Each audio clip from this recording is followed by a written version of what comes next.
Elvan müəllim, ümumiyyətlə Qazaxıstanla belə deyək ki, son 3 ildə münasibətlər daha da yaxınlaşıbdır. Yeni mərhələ adlandırmaq olarmı bunu? Yoxsa təkcə burada Türk Dövlətləri Təşkilatının üzvü olduğumuza görə məsələlər rol oynayır? Yox, bizim münasibətlərimiz həm ikitərəfli formatda, həm də ki, çoxtərəfli formatda, xüsusilə də Türk Dövlətləri Təşkilatı çərçivəsində dinamik inkişaf tempinə malikdir. Sualınızla bağlı bir faktı xatırladım ki, Türk Dövlətləri Təşkilatı 2009-cu ildən Naxçıvanda onun əsası qoyulur və o vaxtdan inkişaf xəttini seçir. Amma mən sizə söyləyim, 2005-ci ildə Azərbaycan və Qazaxıstan strateji tərəfdaşlıq və müttəfiqliyi ilə bağlı sənəd imzalayıb. Onu 20 il ilə daha erkən biz münasibətlərimizi yüksək səviyyəyə qaldırmışıq və ümumiyyətlə müttəfiqlikdən yüksək səviyyə yoxdur. Biz həmin səviyyəni əldə etmişik. Amma Türk Dövlətləri Təşkilatı çərçivəsində fəaliyyətimiz əlbəttə ki, bu geniş imkanlar pəncərəsi açır. Bu Cənab Prezidentin sözləridir. Bugün Türk Dövlətləri Təşkilatı sadəcə bir əməkdaşlıq platforması deyil, o dünyanın geosiyasi mərkəzlərindən birinə çevrilməkdədir. Və bu həqiqətdir, bir təşkilat çərçivəsində 8 dövlətin üzv və müşahidəçi statusunda olan dövlətlərin əgər bu günləri ümumi daxili məhsulu 2,1 trilyon dollara çata, bu özü bir göstəricidir. Əgər bu günləri onların ticarət dövriyyəsi, bu dövlətlərin ticarət dövriyyəsi beynəlxalq aləmdən 1,2 trilyondur. Müqayisə üçün, mən bu rəqəmləri daha yaxşı bilir, iqtisadçıdır. Müdaxilə edə bilərsiniz.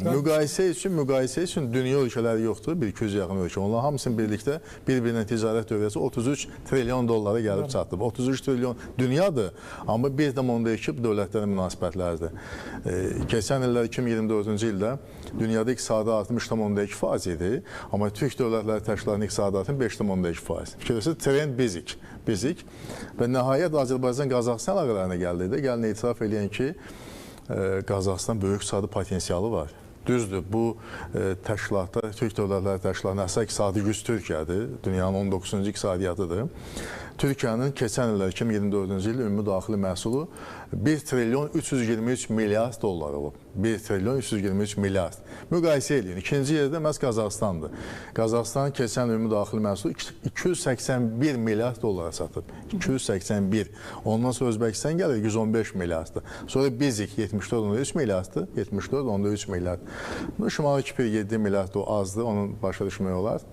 Amma Macarıstanın müdaxilə məhsulu 204 milyard dollardır.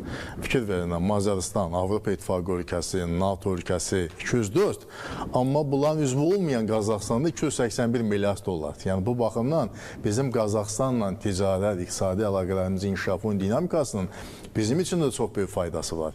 Qazaxıstandan gələn neft Azərbaycandan keçməklə Bakı-Tbilisi-Ceyhanla dünya bazarına gelib çatır. Aktao-Ceyhan xətti də buna bəzən deyirlər.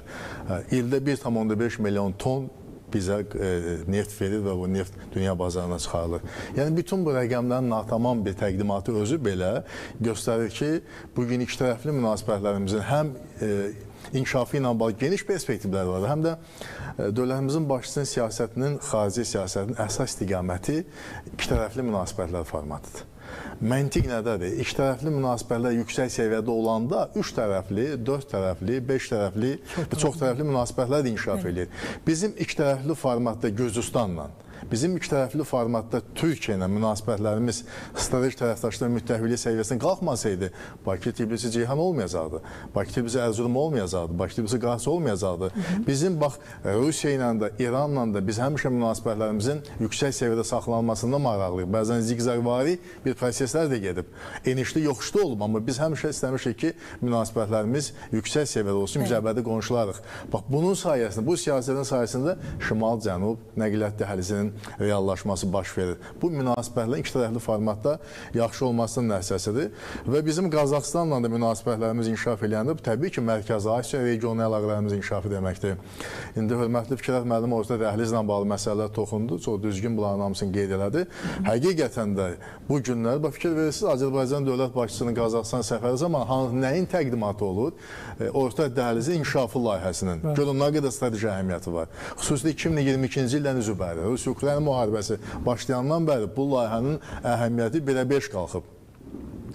və biz həm də çalışırıq ki, bax 2030-cu ilə qədər növbəti 5 il ərzində yükdaşımaların həcmini 3 dəfə qaldırmaq, 300% yüksəltmək hədəfdir. Bu istiqamətdə işlər gedir, potensial var, imkanlar var və dünyanın ikinci iqtisadiyyatı olan Çində, düzdür, onlar da hədəf seçiblər ki, 2030-cu ildə 5 ildən sonra dünyada iqtisadi potensialının imkanlarına görə ABŞ-ı ötüb keçmək. İndi rəsmi statistikaya görə ABŞ-ın 20 trilyon dollar ümumi-daxili məhsulu var. Çində isə bu 18 trilyondur.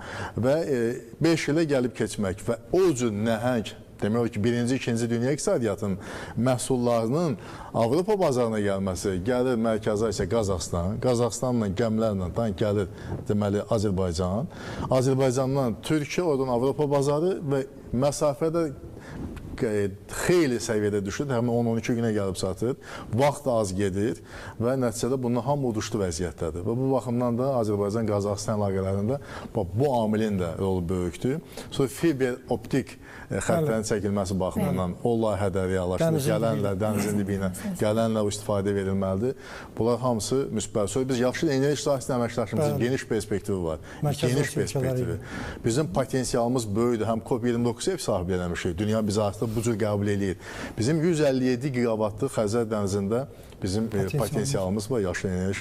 İşğaldan azad olmuş Qarabağda 10 giqavatlıqdır. Biz 6.5 giqavatlıq artıq müqavilələr imzalamışıq və eyni zamanda Qara dənizin dibi ilə ta Macarıstan, Rumuniyaya qədər Gürcüstandan keçməklə biz yaşlı enerji satmaq istəyirik. Onun istiqam texniki əsaslandırma işləri yekunlaşır.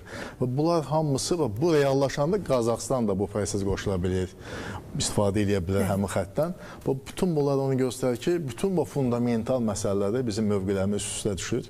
Həm də biz Türk dövlətləriyik, eyni kökənliyik, bizim eyni dilin daşıyıcıları, eyni mədəniyyətin, eyni dinin daşıyıcıları. Bunlar da əlavə çox yüksək səviyyəli hesab edirəm ki, məqamlardır ki, bunu da dilə gətirmək hesab edirəm ki, lazımdır.